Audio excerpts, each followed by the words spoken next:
Hello everyone, welcome back to Chunk 2. In this part of the class, we're going to focus more on the envelope and the LFO. I know that we looked at those already, but LFO and envelope are definitely some of the most important things in our synthesizer because I said it many times, but I'm going to say it again, and I'm probably going to repeat it a million times again. It's what makes our sound more organic, more textured, more let's just say more alive because it moves parameters in time as we're playing our notes, and so it definitely makes it more organic, more alive, more interesting in as opposed to have just straight sound like this.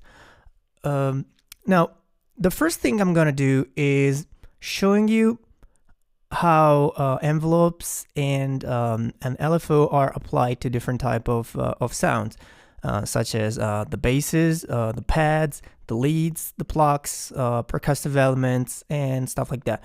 I'm gonna show you a few examples. We're gonna look at the actual shape of the sound, and then we're gonna start and create a few sounds from scratch. Finally, I know you can't wait for that. So let's get right on it. What I'm gonna do now is simply browse through some presets. I'm not even gonna use my own presets. I'm just gonna use the classic ES2 preset. They're inside the ES2, so everyone has them. So there you go. Let's just start randomly.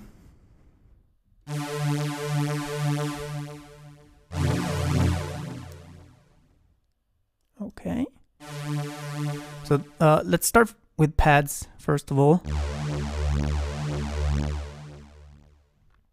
You can see that it looks much different than a simple straight line. Everything is moved and the attack is a little smooth. Also, the release is quite long. You can see it over here. Let's move to a different one. Pretty much the same kind of concept.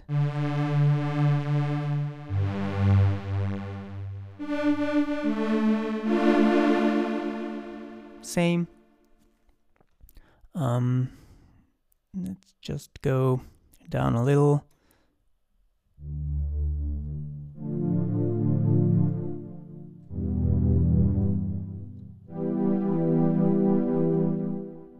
All right, you can tell already that it's the pads have common elements and common shape. Basically, pads usually have slow attack. So basically, this gives some kind of a smooth feeling, and they have a slow release for the exact same purpose. They help attack, slow attack and long release help having a smoother sound. So it doesn't start right away, it doesn't stop right away. So it's kind of more lush and it keeps going. And especially if we play chords, we have sometimes we have the tail of the first chord while we are playing the second one, so it creates some extra harmonies and it helps having a fuller and kind of richer sound. Another thing is that you can see that the sound is kind of moved. That's because some LFO do the movement. Right here we can see it moves the pulse width of oscillator 2 and 3. How do I know that? Because source LFO, and I can see that it's moving oscillator 2 wave just a little bit. Let's see what happens if I increase it. You'll hear if I increase the amount, you'll hear a much more obvious kind of effect.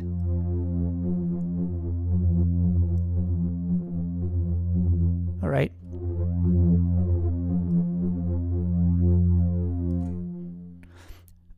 but it's quite subtle.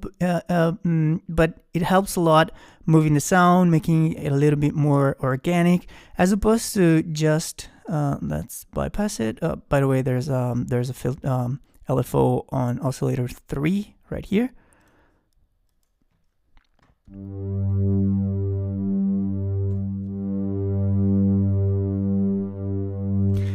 It still sounds good, but it's kind of straight. It's not too organic. It doesn't have too much of a life. While as soon as we bring the amount up a little bit,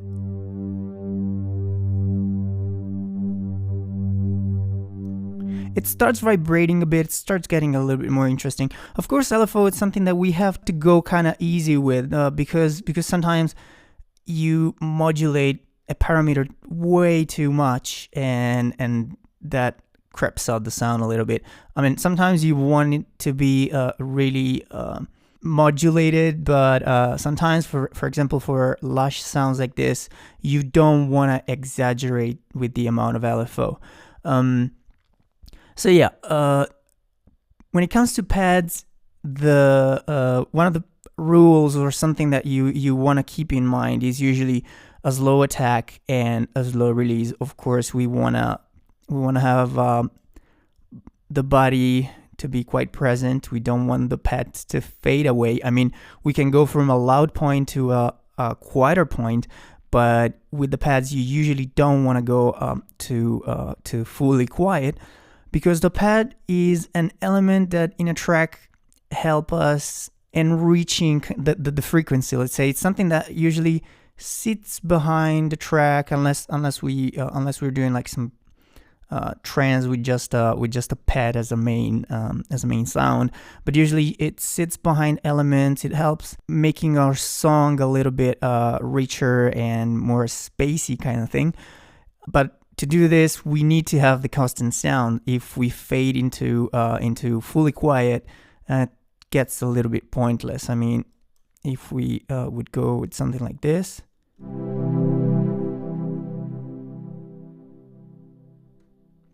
there's not really too much of a point to have a pad. While if we at least go, if we are not like fully loud volume, but we can still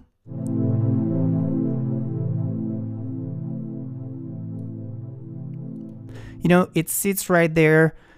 Maybe we have a breakdown with a lot of things happening, but it sits right there, gives us a little bit of a background, and still sounds good. So yeah, definitely pads, slow attack and slow release. It depends. Sometimes I use it with a quick attack, but the release is usually quite slow anyway. But you can tell it kind of is too quick. So unless we have it really, really quiet, we might want to have a little bit of a slow attack, at least something like this. Oh, by the way, I'm sorry if I'm always playing the same chords. I'm not too much of a piano player, so yeah, bear with me. Anyway, what I've been talking about regarding the envelope right now, it was purely on volume envelope. So basically envelope 3 or whatever, depends what synths we're using. Usually envelope 3 in ES2 or in other synthesizer, if they only have 2 envelopes, it's usually envelope 2. And for example, in Native Instrument Massive, that has 4 envelopes, the envelope on the volume is the 4th one. So basically, the envelope on the volume is the last one. So if we have 10 envelopes, it would probably be, if we have a synthesizer with 10 envelopes, it would probably be the 10th envelope. But as I said in the previous video, we can always just try and see which one is changing what. Okay, so this was about the volume. There's another thing that we can do that can create some nice sweepy sound and kind of dreamy sound, and it's modulating our filter. with an envelope, which is actually doing it already over here.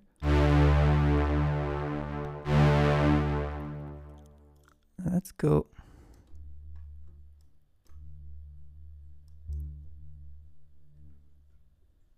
It's a little bit too much.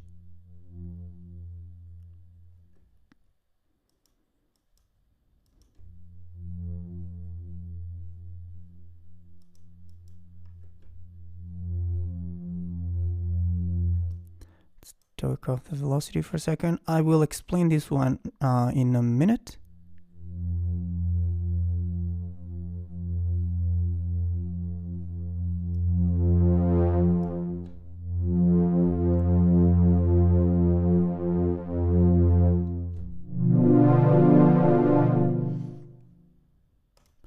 Bypass all of this. Anything else controlling LFO one? Cut off? Nope.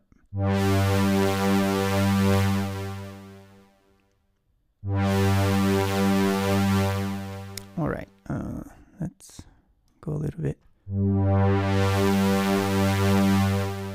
So it goes from dark to bright, and it stops there because our sustain is over there.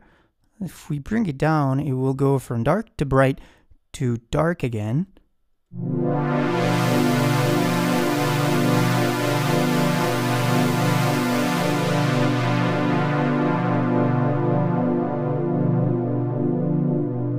All right, it took a little bit. Let's get rid of the drive for a second.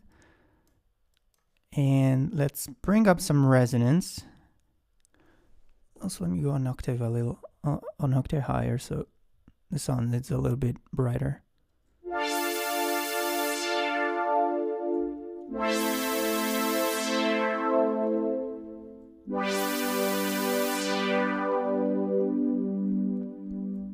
So yeah, it creates this little sweep that in a track, especially if this is really quiet and really sit in the background of a track, it can become really interesting.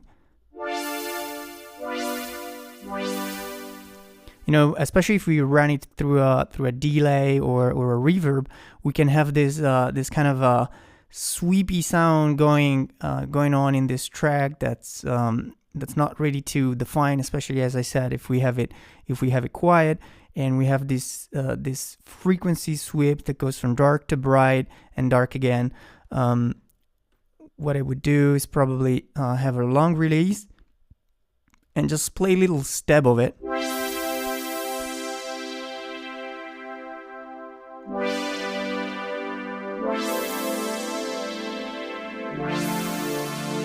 You know, stuff like that.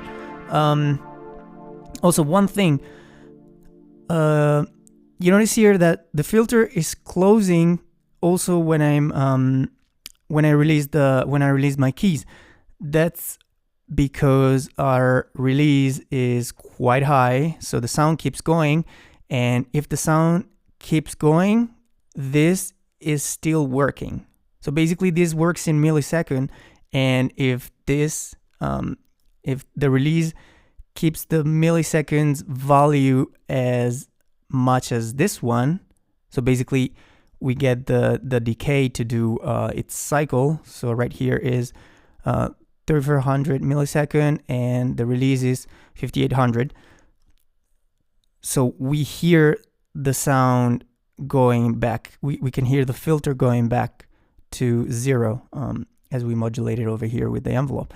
If this value would be smaller than 3400, we will not be able to hear the whole cycle of envelope number 2. So it's still going down, but okay, right here it stops. So of course this one stops as well. If we bring it down a little bit, we can't really hear the filter going down again because there's not enough time. While if we keep it really long,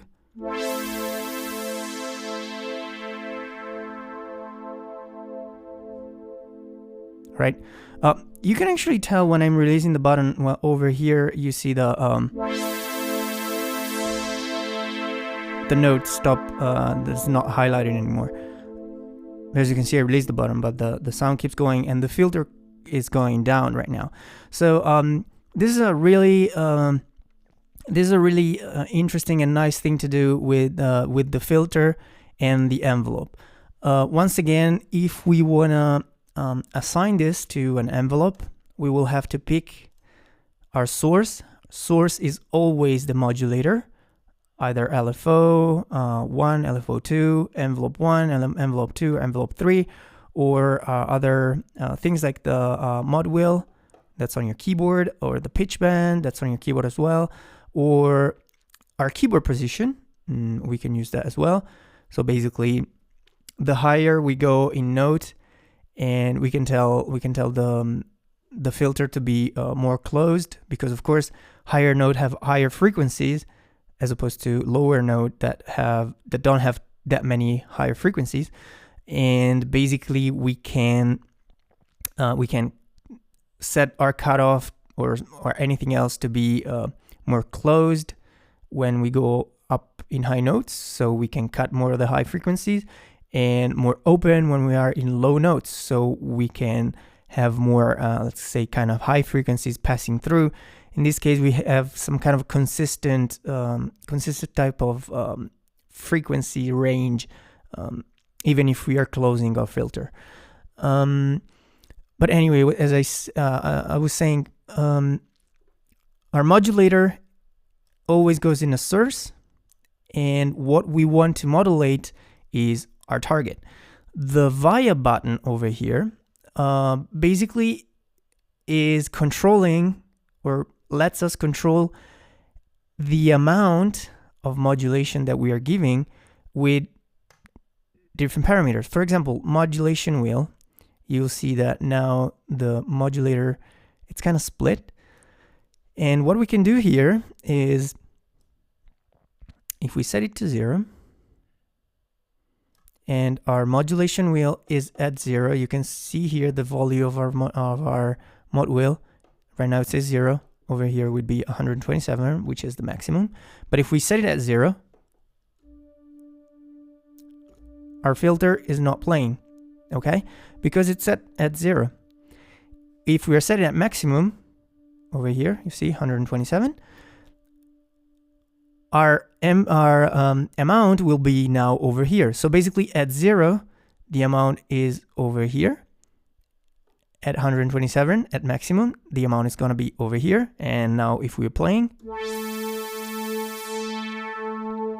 all right, so the via can be a lot of things. We can use once again, we can use velocity, we can use the bender, which is a pitch bend. We can use LFO to actually modulate the amount of another modulator. That's kind of a crazy thing, but you can get interesting stuff. But anyway, yeah, everything that we want to, let's say, automate or modulate is on the target, and it's over here. And everything that we want to use to modulate is on the source, and it's over here. Okay, that's it for the pads. We move on to the bass now. We're gonna look at how they're shaped, and we're gonna look at what kind of envelope we can use on those.